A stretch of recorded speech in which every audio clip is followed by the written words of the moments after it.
mendapat paket busur dan panah dari Dewa Erlangsen. Teman-teman, saya ingin membagikan pengalaman saya. Jadi ini testimoni apa yang saya alami dalam proses Tao Yingsu yang saya jalani.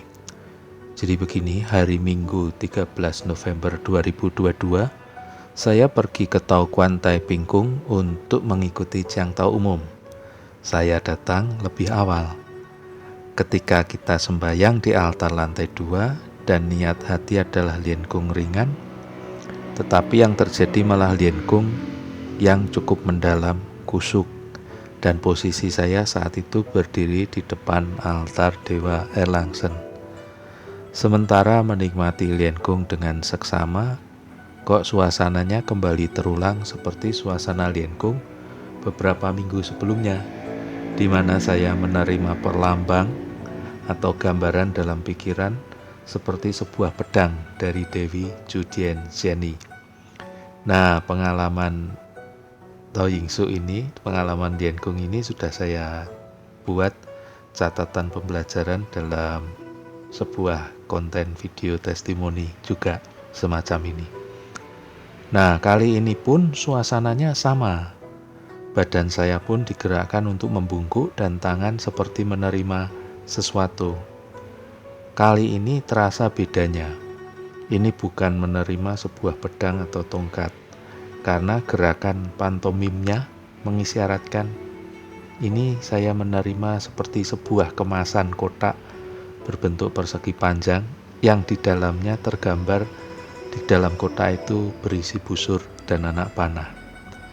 Saya pun menerima dengan gembira, dan sama seperti pengalaman sebelumnya, saya melihat bahwa pemberian ini adalah simbolis atau perlambang yang perlu kita gali makna dan maksud pembelajarannya. Bukan berarti gara-gara dapat penglihatan busur dan panah ini, saya lalu berpikir, oh berarti aku bisa jadi sakti. Tidak seperti itu, karena menurut saya itu pikiran tahayul gitu. Nah, pada hari-hari berikutnya ketika saya Lien Kung, saya mencoba merecall, mengingat kembali pengalaman tersebut untuk menggali apa sih pelajaran selanjutnya dari momen itu. Namun tidak terjadi apa-apa dan tidak ada sensasi yang luar biasa dalam Lien Kung yang saya kerjakan. Akan tetapi justru di jam kerja di siang hari, selagi saya bekerja, saat ada senggang waktu gitu, muncul di benak ini berbagai penjelasan dan pencerahan yang setelah saya catat dan kumpulkan menjadi uraian sebagai berikut. Ketika kita diberi suatu pelambang oleh Dewa Erlangsen dalam sesi Lien Kung tadi, itu dapat saya maknai dengan sebuah penalaran bahwa diberi berarti dipercaya. Maksudnya ketika kita diberi sesuatu perlambang, dalam hal ini senjata busur dan panah, maka ini berarti kita sudah dipercaya, dianggap sudah bisa dipercaya dan cukup bijaksana untuk menggunakan sebuah alat yang bisa bermanfaat apabila dipergunakan untuk tujuan yang benar, pada waktu yang benar, demi alasan yang benar. Namun sebaliknya alat ini juga bisa menimbulkan bencana dan petaka bila salah penggunaannya atau disalahgunakan. Diberi berarti dipercaya, di mana sebuah kepercayaan bisa dipandang sebagai mata uang dengan dua sisi, yaitu ada sisi pertanggungjawaban selain ada sisi manfaat penggunaannya. Jadi diberi berarti dipercaya. Selain kita sudah bisa dipercaya, itu berarti juga kita bisa dimintai pertanggungjawaban. Senjata busur dan panah berbeda dengan senjata pedang. Ini menandakan kamu sedang diajari untuk titis, tepat jitu, ya, tepat sasaran, tepat bidikan. Pelajaran kehidupan yang saya tangkap dari sini berarti saya sedang diarahkan dan diajarkan untuk membuat suatu prioritas dalam hidup ini yang lebih tepat. Mengapa? Ya agar semua upaya yang dijalankan untuk mengisi kehidupan ini terarah menuju kepada prioritas yang tepat, sehingga waktu yang terlanjur berjalan tidak terbuang sia-sia. Tepat prioritasnya, presisi eksekusi pelaksanaannya, jitu membidik targetnya, berguna dan membawa hasil sebagai akibatnya. Berbeda dengan pedang yang merupakan kepanjangan dari tangan, menambah jangkauan alamiah tangan kita terhadap lawan, maka busur dan panah adalah senjata lontar dengan daya jangkau yang lebih jauh lagi. Satu hal yang penting dari busur dan panah, sekali anak panah terlanjur terlepas melesat dari busurnya, kita tidak bisa menariknya kembali. Busur dan panah adalah jenis senjata lontar yang tak dapat dibatalkan ketika sudah dijalankan. Ini berbeda dengan pedang yang saat kita mengayunkan masih bisa kita batalkan niat kita dan menghentikan ayunan pedang itu.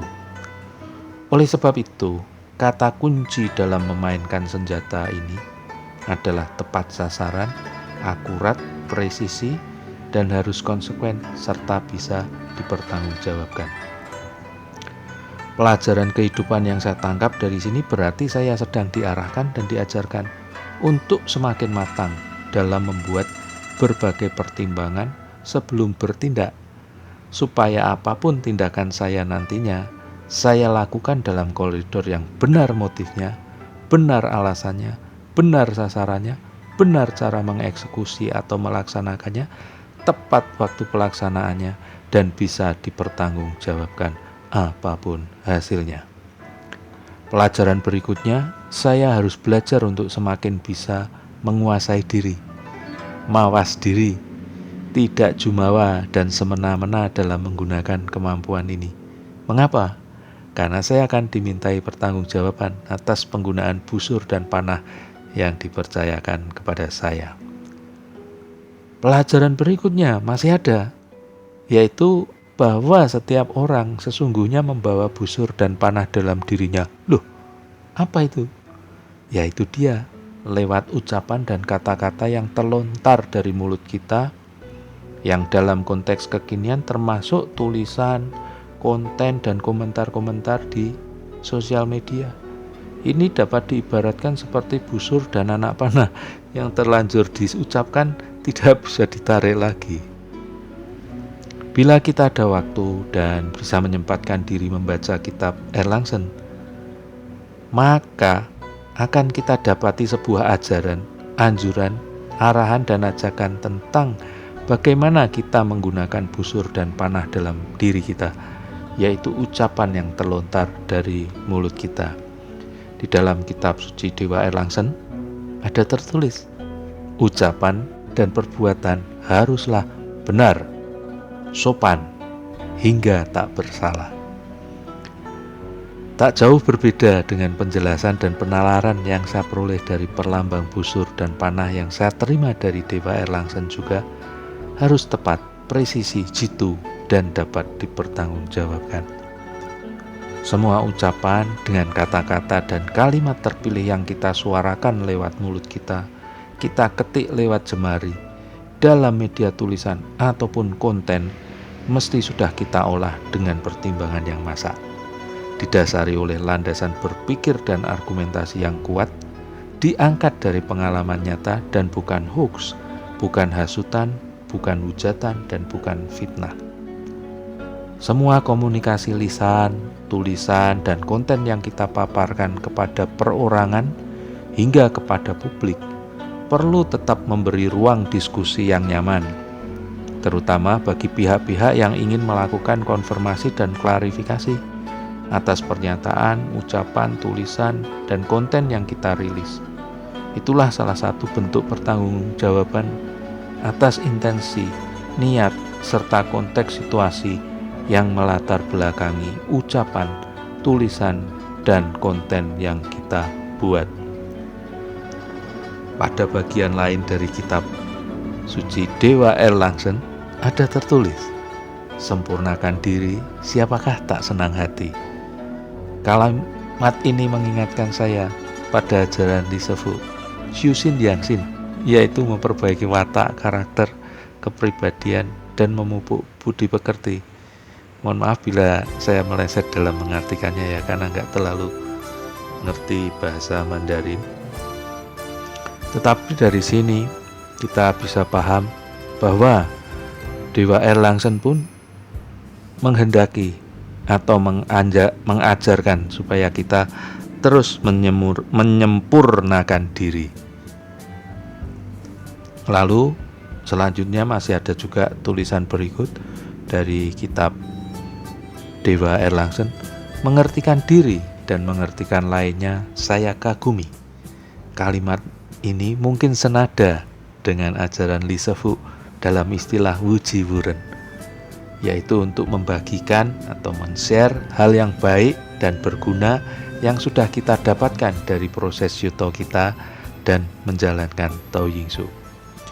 Alangkah indahnya apabila setelah mengalami sedikit kemajuan dalam mengxushin yangxinkan diri kita, hal-hal yang berguna dapat kita bagikan kepada saudara-saudara seperguruan lewat tutur kata, lewat tulisan, lewat testimoni, lewat konten yang bisa bermanfaat.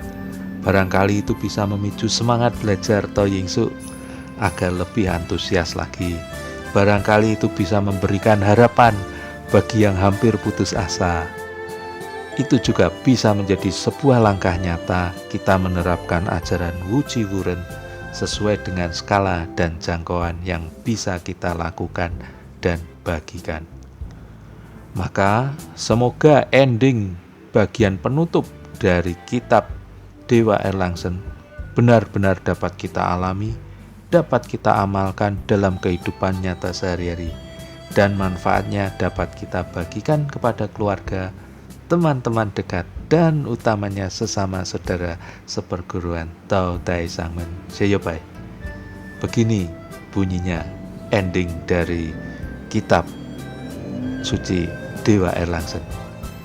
Jika dapat mengerti diri, mawas diri, dan wutao atau tinggi kesadaran, lepas dari laut sengsara, keluar dari kebingungan, jalan lapang sudah terlihat di depan mata. Baiklah teman-teman, sekian, terima kasih, semoga bermanfaat. Sanggahan atau disclaimer. Pertama, konten catatan belajar ini adalah perspektif, opini, testimoni, dan ungkapan pribadi, bukan rilis resmi official dari Tao Dai Sangmen Seyobai. Kedua, konten catatan belajar ini dibagikan untuk tujuan pembelajaran bersama sesuai prinsip Wuji Wuren, mengertikan diri lalu mengertikan yang lain. Ketiga, konten ini disampaikan dalam suasana yang rileks dan sesekali diselingi canda agar tidak garing dan renyah untuk dicerna, tanpa ada maksud sedikit pun untuk mengolok-olok, menghina, atau merendahkan pihak lain. Keempat, penggunaan kata, kalimat, dan perumpamaan diusahakan dikemas sesederhana mungkin dengan menggunakan bahasa yang lazim dikenal oleh pembaca atau penonton. Sesekali diberi istilah baru, istilah teknis, istilah ilmiah dengan penjelasan seperlunya untuk memperluas kosakata bagi pembaca dan penonton. Kelima, dipersilakan menggunakannya secara cerdas dan bijaksana. Terima kasih.